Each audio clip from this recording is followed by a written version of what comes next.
Supongo que ya te he hablado de mi enfermedad. Ah, sí, bueno, solo cada vez que te veo. Desde el golpe no puedo crear nuevos recuerdos. Todo se desvanece. Amnesia. No. Es distinto. He perdido la memoria reciente. Si hablamos un rato, olvidaré cómo empezamos. Y la próxima vez que le vean, no recordaré esta conversación. No recuerdas dónde has estado ni lo que acabas de hacer. Lo desconozco. Es como si acabaras de despertarte. La próxima vez que me veas, te acordarás de mí. Pues mire, no lo sé, pero sí... Ni siquiera sabes quién eres. ¿En qué te has convertido desde el incidente? Yo no recuerdo haber hablado de esos temas. ¿Qué es lo último que recuerdas? No tengo ahora mismo recuerdo.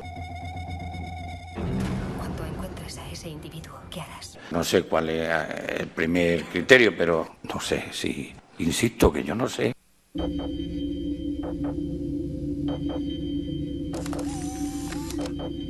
Así siempre te recordaré. Para olvidar, que me pregunten a mí si el vino es para olvidar. No me consta, pero quizás se hiciera algo de eso. Bueno, pues no le consta, pero no lo descarta.